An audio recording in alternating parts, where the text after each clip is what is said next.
Kingdom Voice on Air.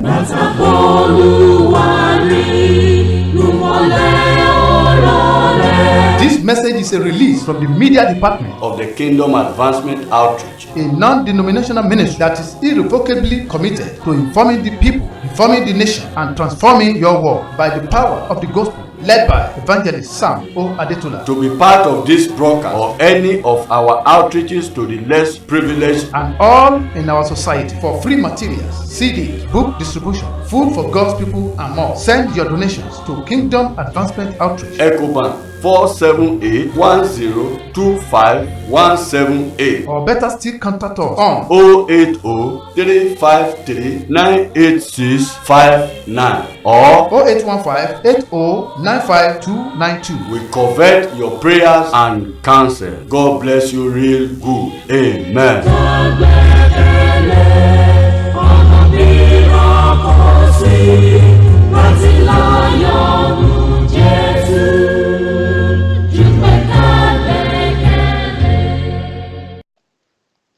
Let us pray. Ẹ jẹ́ kí a gbàdúrà.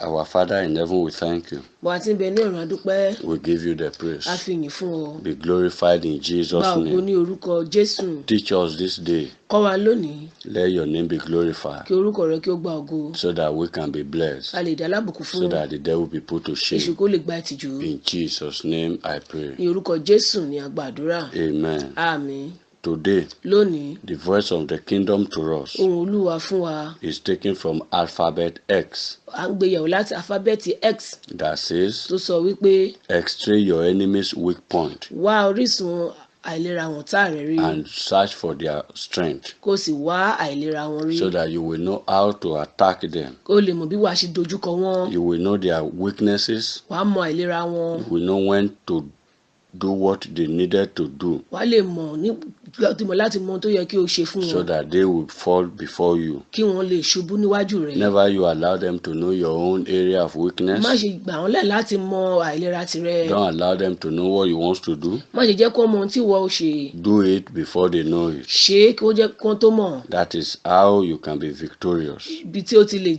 di aṣẹ́gun leléyìí. You must make sure that you strengthen your own area of strength. O ní láti fi okun fún àìlera tirẹ̀. You need to strengthen your own area of O strength. nílò láti mú okun fún àìlera tirẹ̀. And you need to strengthen your own weakness. O ní láti mú okun fún àìlera tirẹ̀.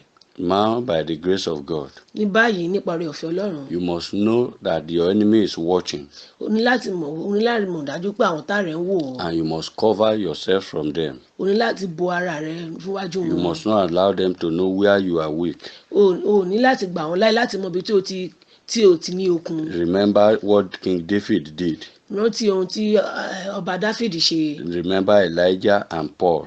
Rántí Èlíjà àti Pọ́ọ̀lù. They all dealt with their enemies Wọ́n dojúkọ àwọn ọ̀tá wọn. by covering their own weaknesses Wọ́n ṣe bo àìlera tiwọn. and by looking for the weaknesses of their Tí wọ́n enemies. sì ń wá àìlera àwọn ọ̀tá wọn. And when they got the areas of their weakness, Nígbà ní kété tí wọ́n rí àìlera àwọn ọ̀tá wọn. they capitalized on that to defeat their enemies. Wọ́n lò ó láti ṣe lòdì sí wọn. By the grace of God, Nípa oore ọ̀fẹ́ Ọlọ́run. God will silence your enemies Ọlọ́run yóò pa àwọn ọ̀tá rẹ lẹ́nu mọ́. because God will expose their weakness to you Ọlọ́run yóò fi àṣírí àìlera wọn hàn. and you will deal with them by the Wàá grace sì of God. dojúkọ wọn ní orípa oore ọ̀fẹ́ Ọlọ́run. All Haman in our nation will fall in Jesus' name. Gbogbo àwọn Ámánì lórílẹ̀‐èdè wa yóò ṣubú ní orúkọ All Jésù. their sons will fall in Jesus' name. Gbogbo àwọn ọmọ wọn yóò ṣubú ní orúkọ Jésù. When they wage war against the people of Israel in the Bible, Nígbà tí wọ́n ṣe lòdì sí àwọn ọmọ Ísírẹ́lì, Haman and his children, Ámánì àtàwọn ọmọ rẹ̀, the Lord God of heaven and earth helped Mordecai Ọlọ́run ayé àti ọ̀run ran Módékáì lọ́wọ́. when Esther spoke. Nígbà tí Ẹ́sítérì sọ̀rọ̀, The evil decree was reversed gbogbo àsọtẹ́lẹ̀ bí wọn ó yí padà. and it was turned against Ó themselves. sì ṣe lòdì sí àwọn fúnra wọn. So also today, Bákan náà lónìí, the descendant of Ishmael, gbogbo àwọn ọmọ Ishmaeli they are waging war against the Christian faith. wọ́n ṣe lòdì sí àwọn ọmọ Ọlọ́run. They are waging war against the Jews. Wọ́n ṣe lòdì sí àwọn ọmọ Júù. But by the grace of God, ṣùgbọ́n ní ipa oore ọ̀fẹ́ Ọlọ́run they will all fail. gbogbo wọn yóò kùnà In the name of ní Jesus orúkọ Christ. Jésù. All you need to do ohun tó ní láti ṣe is to position yourself òun láti mú ara rẹ sí on the kiri side of God. sí ọ̀dọ̀ Ọlọ́run. Keep on praying Tẹ̀síwájú láti máa that gbàdúrà the Christian faith will continue to spread. kí ìyìn rere kó bẹ̀rẹ̀ sí ní máa gbilẹ̀ sí i. Keep on praying Tẹ̀síwájú láti máa gbàdúrà that all the enemies of the gospel will fall. pé gbogbo àwọn táyìn rere wọn yóò ṣubú. Keep on praying Tẹ̀síwájú láti máa gbàdúrà that all those who are making laws against the Christian faith, gbogbo àwọn tí ń ṣe òfin burúkú against the Christian lòdì faith, sí ìyìn rere that the Lord will deal with them, Ọlọ́run yóò dojúkọ wọn. either in our state assemblies, Bóyá ìpínlẹ̀ wa ni tàbí either in ilé our ìjọsìn wa nation, bóyá orílẹ̀-èdè wa ni either they are senators or bóyá whatsoever. wọ́n wà nínú ipò gíga ni Any law they are making gbogbo òfin tó ń ti fi lélẹ̀ that is against the Christian faith, tó ṣe lòdì sí ìgbàgbọ́ àwọn ọmọ by the Ọlọ́run grace of nípa God, oore ọ̀fẹ́ Ọlọ́run it will fail. yóò kùnà dandan ni They must fall, wọ́n á ṣubú dandan ni like they fell in the days of Mordecai, bó ti ṣubú ní àkókò Módékáì like they fell in the days of Joseph, bó ń ṣe ṣubú ní àkókò Jósẹ́fù like they fell in the times of Paul. bó ń ṣe ṣubú ní àkókò Pọ́ọ̀lù In this our own time ní also, àkókò tiwa náà bákan they náà shall fail. wọn yóò kùnà All their supporters, gbogbo àwọn látìlẹ́yìn wọn like the supporters of Goliath, gẹ́gẹ́ bí àwọn látìlẹ́yìn they Gòláyátì shall be put to wọn shame, yóò gba ìtìjú because this Goliath torí pé Gòláyátì yìí shall fall yóò ṣubú in by the grace of nípa God. oore ọ̀fẹ́ Ọlọ́run. This Goliath Gòláyátì yìí that is waging war tó ń ṣe lòdì against your business, lòdì sí òwò rẹ waging war tó ń ṣe lòdì against your life, sí àfihàn ayé rẹ waging war tó ń ṣe lòdì against your ministry, síṣẹ́ ìránṣẹ́ rẹ by the grace of nípa God, oore ọ̀fẹ́ Ọlọ́run they will wọn fall yóò ṣubú in the name of ní Jesus orúkọ Christ. Jésù In the name of ní Jesus orúkọ Christ. Jésù. Never you allow them Má ṣe gbà wọ́n láyè to know your own weakness. má ṣe gbà wọ́n láti mọ àìlera rẹ Never you allow them má ṣe gbà wọ́n láyè to know when you are sleeping. ìgbà tí ò ń sùn Never you allow má them ṣe gbà fún wọn láyè to know when you are sleeping. nígbà àkókò tí wọ́n ń sùn Do your best sa ipá tirẹ̀ to always cover yourself, láti bo ara rẹ to always cover yourself láti bo ara rẹ from your enemies. fún àwọn ọ̀tá rẹ Learn to defend the gospel. dájú láti máa Learn to defend your family. láti máa dáàbò bo ìdílé rẹ Learn to defend your láti máa ministry. dáàbò bo iṣẹ́ ìránṣẹ́ rẹ Stop spoiling the Christian faith dáwọ́dú láti máa ba ìyìn rere jẹ́ by your character. nípa ìwà rẹ Live a Christ-like life, gbé ìgbé ayé Kristi and the Lord will help you. Ọlọ́run yóò ràn ọ́ lọ́wọ́ May I say God will help Ọlọ́run you yóò ràn ọ́ lọ́wọ́ in the name of ní Jesus. orúkọ Jésù. May God heal your wounded legs. Kọ́ Ọlọ́run kó wo gbogbo May àìlera God rẹ heal sàn. your wounded life. Ọlọ́run kó wo gbogbo ayé Every rẹ sàn. disappointment and backsliding on your path, Gbogbo ìjákulẹ̀ àti padà sẹ́yìn may rẹ. the Lord heal you in the Ọlọ́run name kó of wù ọ́ Jesus. sàn ní orúkọ Every Jésù. way you have used your mouth wrongly, Gbogbo ọ̀nà tó ti lu ẹnu rẹ ní every ọ̀nà way you tán. have used your eyes wrongly, Gbogbo ọ̀nà tó ti lu ojú rẹ lọ́nà every ìtọ́. way you have used your leg wrongly, Gbogbo ọ̀nà tó ti lu ẹsẹ̀ lọ́nà ìtọ́. and it has put you into Tó trouble, sì fi ẹ́ sínú wàhálà may the kan. Lord God of heaven Kí and Ọlọ́run earth ọ̀run òun ayé heal you in the name of kí ó wù Jesus ọ́ Christ. sàn ní orúkọ Jésù. May the Lord bring you back to the road. Kí Ọlọ́run kó mú ọ padà bọ̀ sójú ọ̀nà. May the Lord bring you back to the road. Kí Ọlọ́run mú ọ padà bọ̀ sójú ọ̀nà. May the Lord help you to know what you're supposed to Kí do Ọlọ́run ràn ọ́ láti mọ ohun tó yẹ kí o ṣe in the mighty name of ní Jesus orúkọ Christ. Jésù. It is time you increase your area of strength. Èyí àkókò ní láti mú tẹ̀síwájú nínú ọ̀nà okun tìrẹ. You need to increase your strength, O ní láti fi kún okun rẹ. because if you do not increase your strength, Tí o bá fi kún okun rẹ, you are going to fail, wàá sì kùnà. because the battle now Torí pé ìjà náà báyìí is becoming more and more tough. ó ń ní agbára sí ni. You have prayed before, O ti gbàdúrà tẹ́lẹ̀. but I want to encourage you more Mo gbà ọ́ níyànjú that sí you báyìí. needed to pray more O ní this láti time. gbàdúrà sí ní If you have been àkókò praying yìí. for 1 hour Tí o before, bá ń gbàdúrà fún wákàtí kan every tẹ́lẹ̀ day, ní ojoojúmọ́. it is time you increase it to 2 or 3 hours, Àkókò ní láti fi wákàtí méjì tàbí because mẹ́ta the kún. enemies of your faith, Torí pé ọ̀tá ìgbàgbọ́ rẹ they are waging war every day wọ́n ṣe lòdì lójoojúmọ́ to make sure you backslide, láti mú kí o padà sẹ́yìn. to make sure you backslide. Láti mú kí o padà sẹ́yìn. That's why they are causing some people's business to fail. Ìdí nìyí tó fi mú òwò ẹlòmíràn kó kùnà. That's why they are making some laws that will not allow people to serve God. Ìdí nìyí tó fi mú òfin tó jẹ́ pé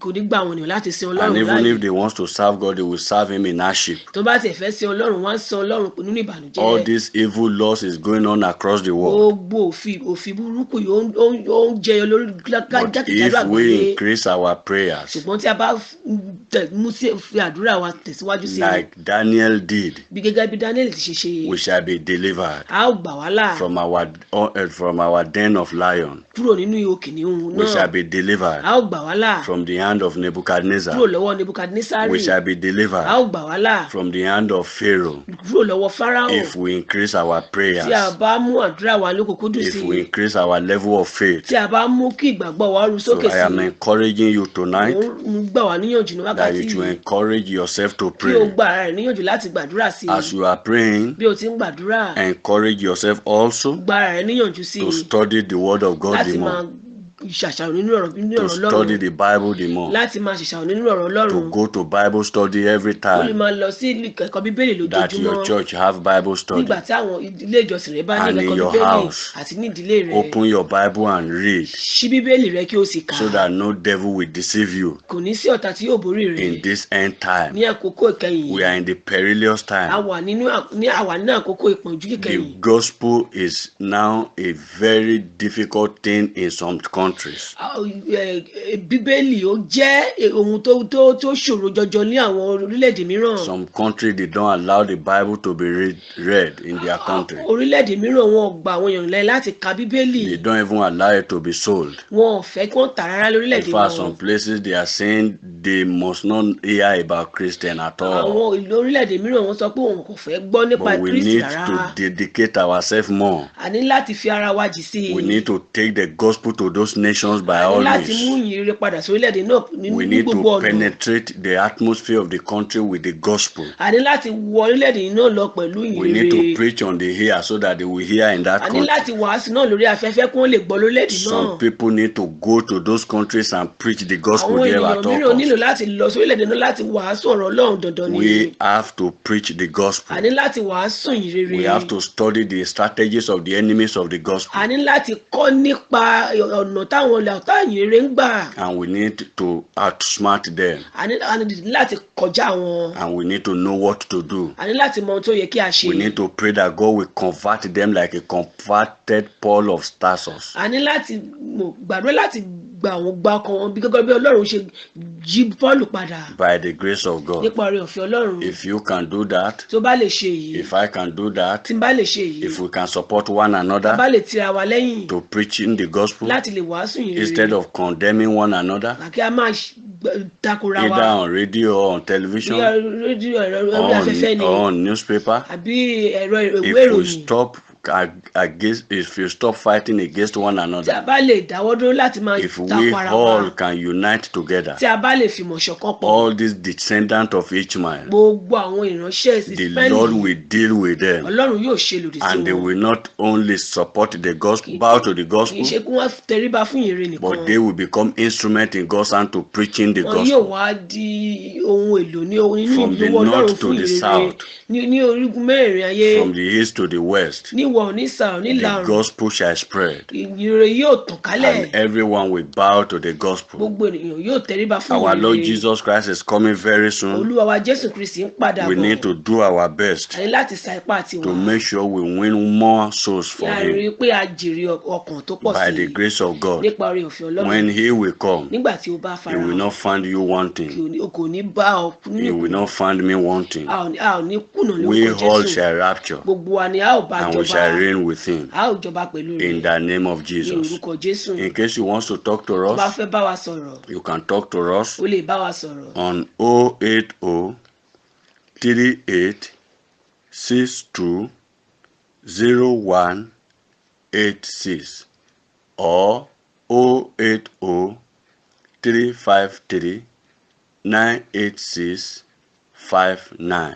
The Lord bless you. Ọlọ́run bùkún fún The ọ. Lord keep you. Ọlọ́run pa ọmọ. Till we meet A again, máa pàdé lẹ́ẹ̀kan sí I say remain blessed Di alábùkún fún in Jesus' ní name. orúkọ Jésù. Amen. Àmín. Kingdom Voice on Air.